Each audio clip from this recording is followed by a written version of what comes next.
Jerad, thank you so much for joining me today. We know you're busy, excited to talk about the car industry, some SMU football, leadership, making books. You've done a little bit of everything to date, but if you would, please introduce yourself to our audience.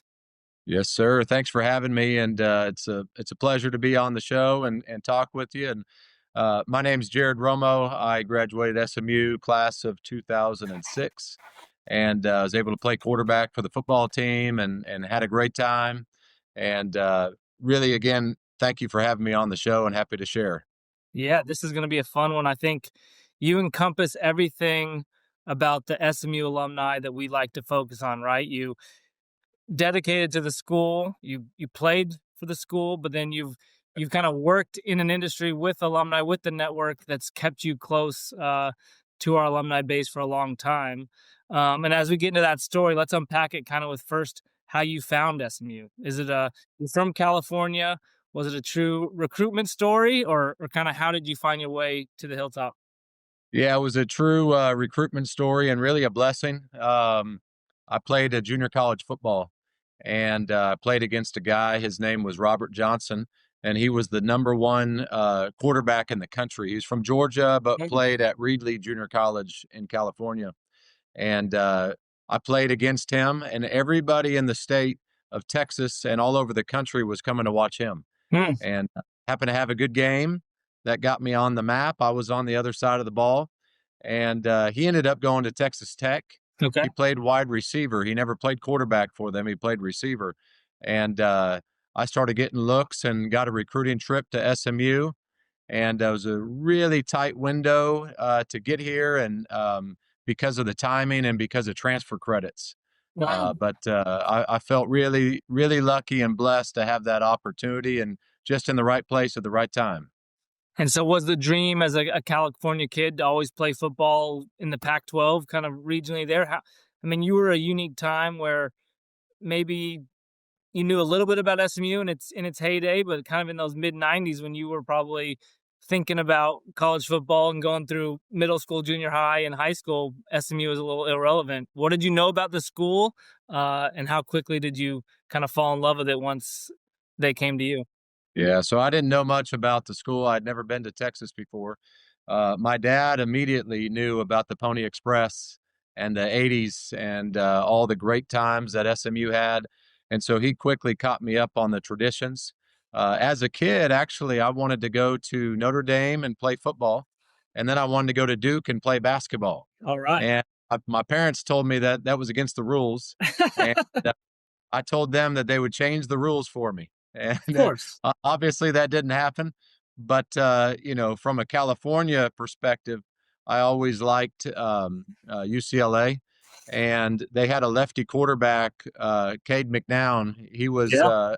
He was a little older than me, and he was a lefty like me. And so I kind of envisioned myself trying to be like him. I love it. I love it. And then what was you get onto campus, you decide SMU is the route. How quickly are you, caught up to speed on the history? That's a unique time, right? Like, what was the football program like at that time? Yeah. What do you remember of kind of those first few months on campus? Well, for us, when I first got to campus, I came on a recruit trip in December, and my dad came with me, and he saw the campus and saw the opportunity. And when we got done with the trip, he asked me on the plane. He said, "What do you think?" And I said, "It was okay." He goes, "It was okay? What do you mean?" And I said, "Well, I'm in California. This is in Texas, and I don't have any family here, and it's about a 3-hour flight home." And he said, "All right, Jerad, here's the plan."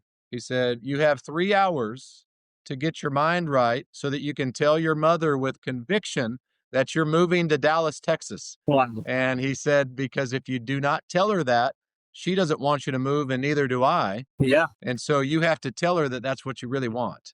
And so I got my mind right on the plane and told her that I wanted to go to SMU. I ended up packing up my Toyota Tacoma truck. It was manual transmission, manual Mhm. windows, manual locks, and I packed everything in the back of my truck, everything I owned, and I Yeah. drove by myself from California to Texas. And when I got here, actually, I parked in front of Ford Stadium, and Coach Bennett, he was with me. He came out and greeted me, and he said, "All right, let's come on inside." And I said, "Well, Coach, I got to get all my stuff out of my truck because that's everything I own. So I need to Yep. unpack it first." And he kind of put his arm around me real closely, and he said, "Jared, at SMU, you can leave your stuff in your truck all semester long." He said, "Nobody wants any of it." And and so I realized real quickly that I was in a different environment, in a different Definitely. place. It was a good place, but it was Yeah. very different than how I grew up. And in regards to the football team, we were coming off a really tough time. The year before I got here, the team lost every game. We did not Mhm. win one. Mm. And so, we were trying to build. We were building the team with recruits, and this was Coach Bennett's first time being a head coach. Wow. He was a defensive coach all the time throughout his career, Yep. and was a head coach and wanted to prove that he could win. And so, the first season we ended up winning 3 games, so we went from 0 to 3. And then the second season, we ended up winning 5 games. And actually, even the record was 5-6. But if we would have beaten Tulsa, which we barely lost, it was a Yep. one possession game. We actually would have went to a bowl game, and we would have been able to play for the conference championship. Oh. And so we were very close, but didn't quite get exactly where we wanted. And so this might tap into your mentality a little bit later for kind of the way you approach life in your career. Was that the recruitment story for you? Hey, Jared, come in here. We're on tough times. We need someone who can help build this thing back up from the Yeah. studs. Like, did you like that approach, or was it, I just wanted to go play somewhere? Right. Yeah, I love that approach. It made me excited. Here's what they kind of told me. They said, if you want to come to a great school and get a great education, uh, you want to have a chance to play Division I football. You want to have a shot to play in the NFL. You're going to meet great business people and networking that will set you up for your career. And then they said you'll also get a chance to potentially marry a beautiful woman. And I said, "This sounds incredible." Great sales pitch. That sounded awesome, and frankly, I was able to cash in on each of those, There we go. and they delivered on the promise, and I delivered on what I wanted to bring to the table. I love it. You wearing your SMU football alumni shirt. What Yes, was it? sir. When we were just at an SMU kickoff luncheon the other day together, and the momentum is great. The network is great of ex players, right? And I think that's partially from what you guys built from the early 2000s to now. What was Mhm. that like when you came in? Was it the guys from the 80s were still helping out the players, or was there kind of a lost gap in time to where now you guys have such a strong fraternity of ex players and are helping each other, and there's so much momentum there? What was that like for you when you came to campus? Yeah. I think there's always been support for the program, and certainly I think over time the bonds have gotten stronger and stronger. There was a little bit of a gap from what the '80s and how well the great success, and then some of the issues that came up, and Okay. but I didn't we didn't have anybody necessarily pulling against us. They just Mhm. may not have been as connected as they Yeah. are today. It was a building block. It was a building time. Yeah, no, that's great to hear, and that's kind of the feeling I get is that the football community and the alumni have always banded together no matter the circumstances for SMU, given the decade and the the macroeconomics or environment that kind of may push against it. So you talk about you wanted to come in, you wanted to help build something there. So you had your football mentality. What did you know about the school? Right, they sold you on academics and the power of the network. Did you know, hey, okay, I'm going to go to the Cox School of Business, or I want to study, media? I want to be a lawyer. Did you have a mentality of that when you a year in or so on Yeah, campus? for me, SMU wasn't something that I had planned for, and so the first thing I had to do was find a degree plan that I could finish within the allocated time that I was there. And so when I was in junior college, I really wanted to be a teacher and a coach, and so I was going to go down the path of kinesiology Hmm. and maybe go into athletic training, maybe go into coaching. But SMU didn't have that type of plan at that point. Uh-huh. And so I started off considering being a history major. Okay. And I actually, declared that that was what I was going to do. I got into classes, but I saw very quickly they gave me a stack of about 35 books. And being the new guy in town and knowing that I was going to focus on, trying to be the starting Yeah. quarterback and things of that sort, I decided that that major wasn't going to work for me, Yeah. and just seemed a little bit too much for the timing.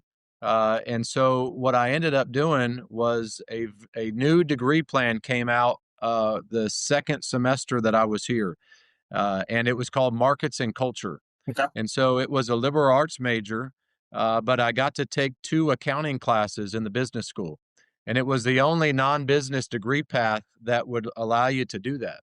And so I thought that was pretty cool. Yeah. It also, I had to take four economics classes as part of that major.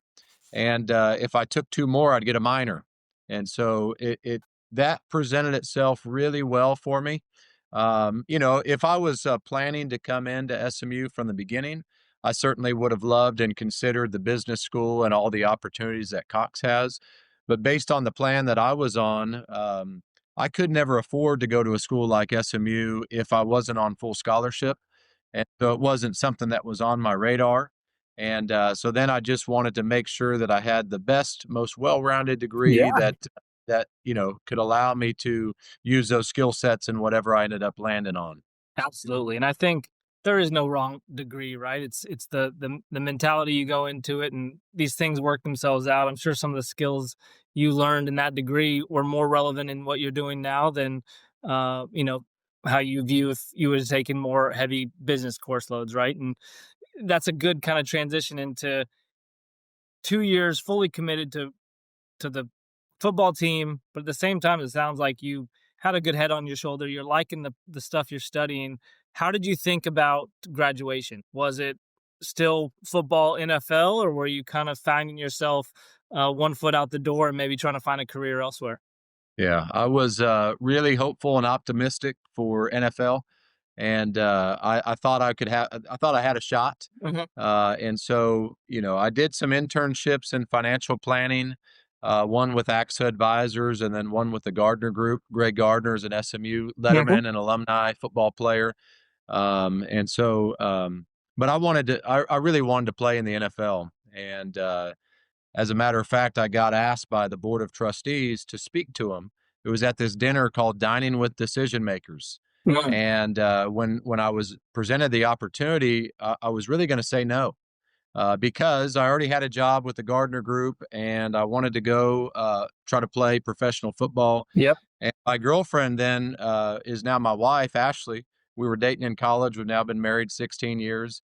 And she told me that I really needed to go. And I said, Ashley, I really don't want to do that. And she said, you need to go. And I said, yes, ma'am, I got it.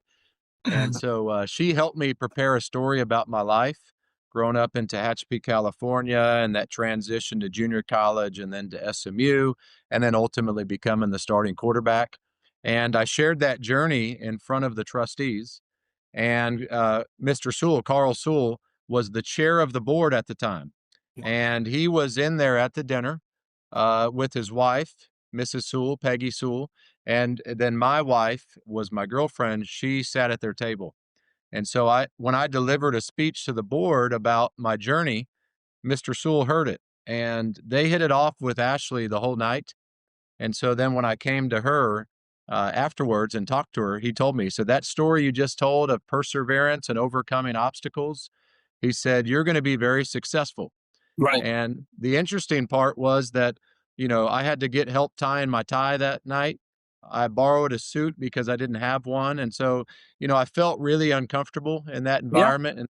And then he looked at my wife. He said, man, she is attractive and she's driven and she's intelligent. Yeah. He said, she's going to be outstanding.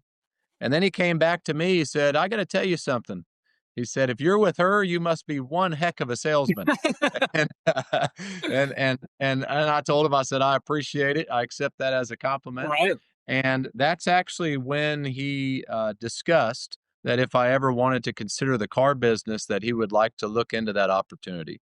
That's And fun. so, as I look back now, I didn't realize at the moment how pivotal that evening was going to be, because I had my eyes set on trying to continue on to play professionally. Yeah, And but when I circled back later, 1 year after college, that's when I started working with Sewell, and I've been there ever since. that's incredible. So I think take couple takeaways there. One, your wife is always right. Listen to them. That's They know right. what they're doing.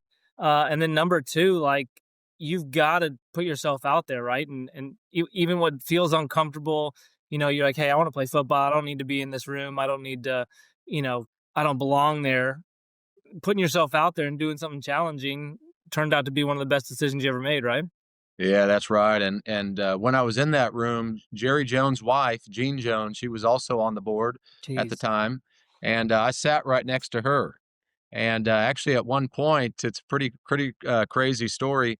I looked down on the ground and I saw something kind of flashing, and when I looked down and I looked back up, she was missing her earring. Her diamond earring was on the floor, Jeez. and so I picked it up and I handed it to her. And, she was obviously very thankful. And then to me, I thought, here's my ticket. I'm going to make it on the Dallas Exactly. Cowboys, because Exactly. I knew I actually did have a workout with them. Yeah. And so I thought, between that and the connections, I may have a shot. I love it.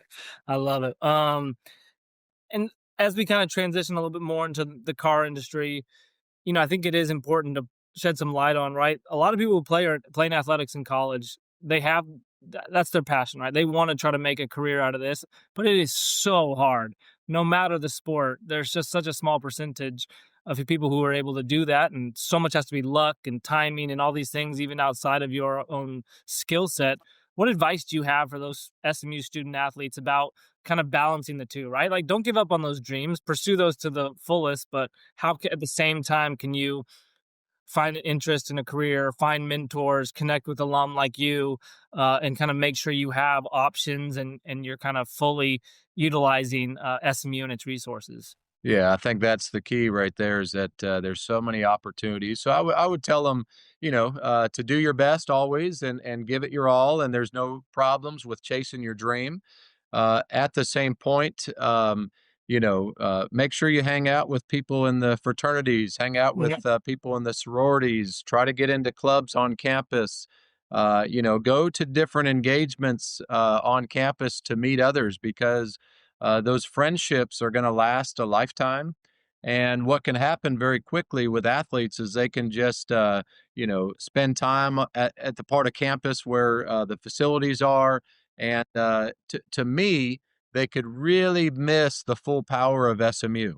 And we kind of discussed it a little earlier, but you got to put yourself in some vulnerable positions where you're uncomfortable, because that's where all the growth is. And I think about that it was those types of moments where I grew the most and they had the greatest impact on me. And what I've also learned over time is that, your dreams eventually change. And so when I stopped playing football, I played one season of arena football in Oklahoma City. And I joined Sewell at that time. And what I did was I took the same effort and energy that I put into sports, and I applied it straight into business. And I told Mr. Sewell a year or two ago, I said, I had these dreams of being a professional football player and being in the NFL. And when that didn't happen, I was a little bit sad about it, and kind of lost. And but I told him, I said, the things that Sewell Automotive Companies has provided me are greater than the dream I ever had of being a professional football player. And I get to come home every night. I have a beautiful wife. I have three beautiful kids. I get to give back to SMU and be here around the city. And then in the business that I'm in the car business, I get to talk to people from SMU all the time, yeah, whether they're coming into the store directly or when I go to events. We get to talk about things and do business with each other, which that's a beautiful thing. that really is. I think that was so well said, and appreciate you sharing that mentality. And one thing as we kind of go into your career, right? You've alluded to a few things, right? You wanted to be a coach. you're the quarterback of a football team. There's so many things of leadership that are probably in your framework and in your fabric. Um, tell us a little bit about your career, Sewell, right? You come in, you Yeah. have an opportunity through someone through the network that allows you and gives you an opportunity, sees something in you. But that doesn't mean anything's given to you. How do you Right. go from in 18 years, someone who is, new to the car industry, probably doesn't know much about the car industry, to now we look back, you're general manager, you've held multiple roles, head of HR, you've done a lot within Sewell. Walk us through kind of that career within Sewell for yourself. Yeah. So when I got to Sewell, it was June 18th, 07. And I was in sales at Sewell Lexus, right here in Dallas, right down the street from SMU. And what we start with at our company is leadership is performance. And so as you think about that, many hope to be a leader, many say they're a leader, many aspire to be a leader. But in the end, what leaders are able to do is achieve results. And that's no different than what I learned in athletics, that you have to perform and you have to achieve results. And so the car business really fueled that directly, of things that I already learned as being a collegiate athlete. And so and also you got to think about relationships in the company. And so each year I would go to the chief human resource officer and I would talk to him about what I wanted to accomplish. And I'm a dreamer. And so I'd say, I understand where I am. And someday I'd love to be one of the highest executives in the company and be able to influence people. And I want to get advice on what I need to do to get there. And they would tell me some of the metrics I needed to accomplish in sales. They would talk to me about helping train and develop other associates, how to make sure that I have respectable relationships with my coworkers, making sure I had a big following of customers and that I followed through on what I said I was going to do. Right. Read books, sometimes in the business, sometimes out of the business, and just that constant journey of learning. And so I would come back and I'd have that conversation with him each year. And he would kind of give me the same advice each year, and I'd go back to the drawing board and work on it.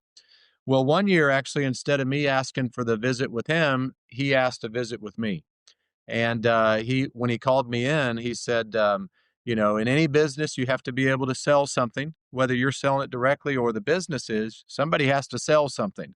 And he said, then there's somebody who has to train people because you need to teach others to learn how to do that. And he said, you've obviously done both of those things and you've done them very well. He said, but there's a third thing that you can do that when you can accomplish this, you can set yourself up to be successful in anything that you do. And that is, he said, can you go out into the world and sell somebody on the organization and get Mm. them to want to join the company and then train them and then allow them to perform? Wow. And he said, so I'm going to teach you how to do that for the next couple of years. And then, barring that you do a great job, you would go back into a management role. And he said, there's no guarantees. He said, but what this will also do for you is it'll give you relationships throughout the entire organization Mm. because you'll get to go to every store, you'll get to be helpful to them. And so your network will multiply. And I took him up on that. So I did it for 2 years. And then I actually returned back to Sewell Lexus as a new car sales manager. I did that for 1 year. And then they said, in the car business, just like in football, there's offense and defense and special teams. Yeah. Well, in car business, there's new car sales, there's pre-owned sales, there's a service department, there's a body shop, parts department, finance department. So they told me, they said, you need to learn how to do the pre-owned department. And they said, one of the benefits of it is when you're reconditioning your cars, it's the closest to being a service manager as well without being a service manager. Mm. And so I did that for 1 year as well. And then they called me back at that time. And Sewell had just received the opportunity to build 4 brand new stores. It was BMW Grapevine, Audi McKinney, Audi Sugarland, and Mercedes Benz West Houston. And so we got awarded those 4 franchises. And when they called me back, they said, our company has never needed a director of human resources, nor did we have the capacity for it. They said, but because those 4 stores are coming, and we're going to have to hire all those people and train them and develop them and create teams and get them to work together. They said, we do need one now, and we'd like you to come do it. Wow. And so I got offered to be director of human resources, which again, if I would have never taken that first role in HR, the second role would have never presented itself. Right. And but I just became the ideal candidate based on those experiences and how I was able to, what I was able to learn. So I did that for 7 years. And then one day I had a meeting with the company and they offered me an opportunity to be general sales manager at Sewell. They thought that was the next best move for my career, and I did as well. That was in June of 2022. Uh-huh.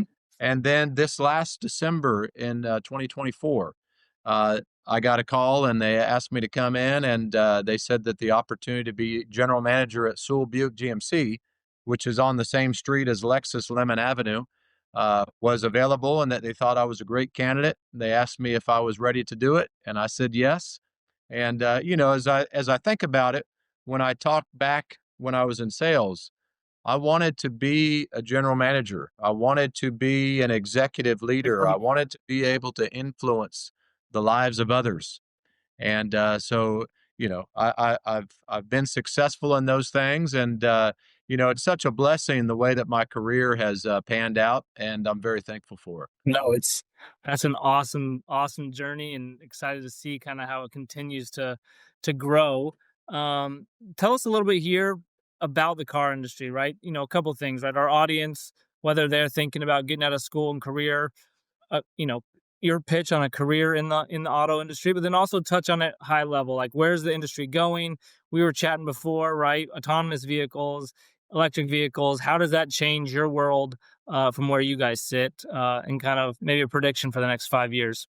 Yeah, the obvious thing is that there's not many people who go to college and get a degree and say, "When I'm done with that, I want to go into retail automotive sales." There's very few that that's their dream, and it wasn't my dream either.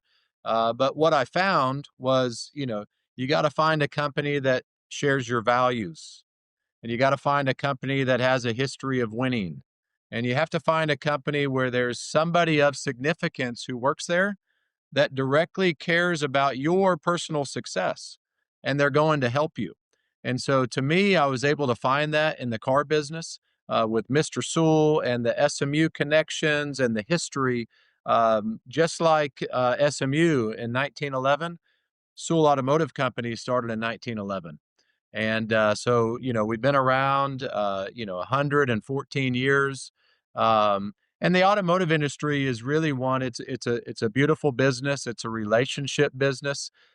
People naturally think of selling vehicles, okay, but you also have people that make incredible careers fixing vehicles.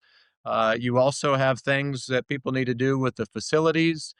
You also have marketing with it, you have accounting with it, you have Right. legal with it, you have human resources and IT. And so, it's a large business that no matter what you study, there are opportunities. And then really, in any type of sales business, there's a lot of potential for income. And not that money needs to be the most important thing, but if you find a company that you really enjoy, and then you also have opportunities where you'll get paid well, it's something to consider. And the downsides of automotive are probably pretty obvious. There's retail hours, and so sometimes you find yourself working later into the evening. Mhm. Sometimes you might find yourself working on your day off. We are open on Saturdays. In Texas, we can't be open on Sundays because of some of the blue laws, and so we're open 6 days a week. Mhm. Um, but the business has evolved a lot to what you said. You have electric cars now, you have autonomous cars, but in the segment that we're in, it's the luxury segment. And what we found is people who buy luxurious products, they want choice, they want options. And Mhm. so for people who enjoy a car that's electric, we'll have that option. For people who want a combustion engine, we'll have that option. For people who want a car that may drive itself, we'll have that option. And that you provide choices, Right. and within those choices, people can decide what it is for them. You've heard a lot about some of the tariffs and things like that, and that's a big impact. And even American companies like General Motors, some of our cars do come from Korea. And so even though it's an American brand, the Buicks are coming overseas. Mhm. And, so there's a lot of different things in there. And for me, what's best is it gives me an opportunity to constantly learn. Yeah, And, automotive sales are a big part of the economy. And so a lot of people in different industries want to ask us, how are sales going? right. Because it's a good reflection of the confidence of the consumer to spend their money. That's And when automotive sales are up, usually that means that the economy is in pretty good position. incredible. Well, very well said, Jared. You This has been so much fun to kind of hear your story. I mean, so well spoken, and you kind of are very concise in your ability to speak about your experience and what you've been through. And I think that's a great ending point of, on top of you leaning into Sewell and making such a big impact within that organization, you decided to write a book, Rise Above, that you released in 2024. Tell us a little bit about the motivation behind that, what that book's about, and kind of where we can find that. Yeah, so the book's a memoir. It's about my life, and I feel very blessed. I told you about they were coming to watch Robert Johnson, and I got a look and got to come to SMU, and the timing of meeting Mr. Sewell and at the trustees dinner, dining with decision makers. I felt that that was such a unique moment when I wanted to go to the NFL and play football. uh, Being in that room was what set me up professionally. And so I wanted to start documenting that. One of the reasons I was crafting my story is because we would go to college campus when I was in HR, and we would share stories about Sewell. And then naturally, in those environments, people wanted to hear about the person talking to them, and that person would be me. They'd want to hear about my life and how I got to Sewell, and what struggles I had and what successes I had. And so I started learning how to craft that story. And then over time, I started documenting it in journal form and then in short story form. And that ended up coming together where I met somebody and she said, "You should write a book." And I showed her the materials that I had. I had worked on this for about 7 years, and really not to make a book necessarily. I wasn't sure what I was going to do with it, Yeah, but she introduced me to a someone who could help me get it in the form of as an editor, to where it could be published, and then they introduced me to a publisher. And my whole point of this was to hopefully inspire people. yeah, I wanted them to see that I grew up mowing lawns, framing houses, making pizzas. When I was in junior college, I worked in the carrot fields with migrant workers in California, and I moved 15-foot irrigation pipe. It was from 6 in the morning to 4 in the afternoon. And it was Monday through Saturday. So it was 60 hours a week, and it was minimum wage. And and then I drove my manual transmission Tacoma out here, and was able to meet my wife at SMU, was able to meet Mr. Sewell there. And so I wanted people to see that, and I wanted people to know that if they aspired to be great, that they should just keep charging ahead, and that they should try to do something very special.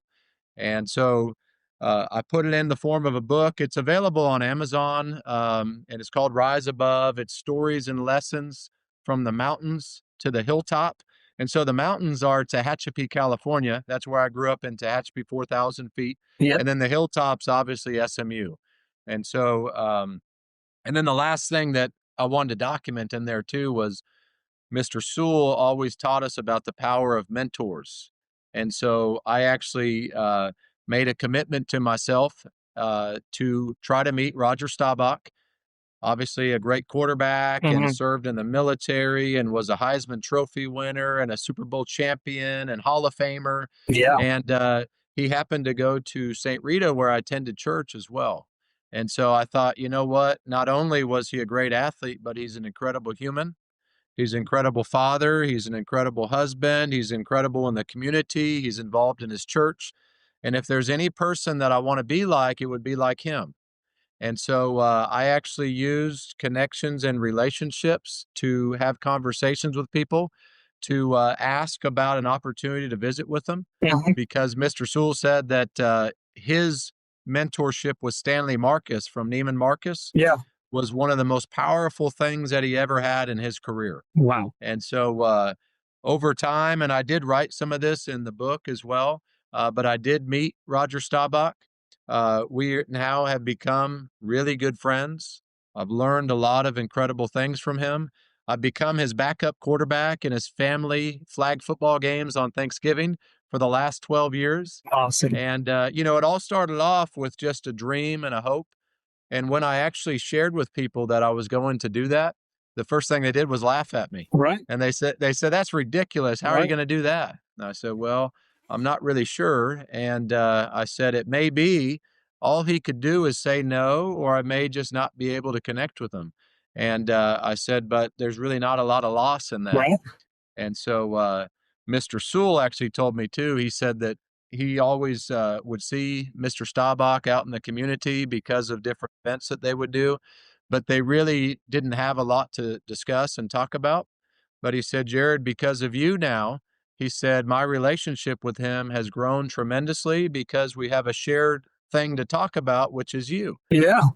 And then he also told me, he said, "I've told so many people about going to get a great mentor."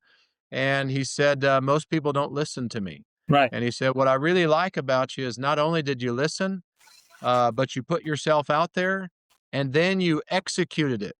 And he said that's part of being a great leader is trying something and delivering on what you said you're going to try to do. Incredible. Jared, you're such a great reflection and an inspiration to the SMU alumni base. Thank you for sharing this story. For those listening, if you didn't already have the motivation, make sure you go to Sewell, see Jared at GMC Buick or any of the divisions, right? And we're excited to see you back on the hilltop for football this year. One last thing. If I'm an SMU alum and we go to Sewell and we want to get the SMU package, tell us a little bit about that little golden nugget. That's right. Yeah, if you want the SMU package, we can hand paint on a logo just like what's on your shirt there, that Mustang logo, and we can put it right on the front fenders. We can do it with a pinstripe or by itself, Incredible. and it's a beautiful look. If you want to be a great Mustang, that's something you could do. Let's do it. Awesome. Well, Jared, thanks so much. We'll see you at on the boulevard, and thanks for all you do. Great, thank you. Thank you to our incredible sponsors, Security National Bank, Hilltop Property Tax, Mignon Steakhouse, Sound of a Rose Podcast, and the SMU's Cox School of Business for making this all possible.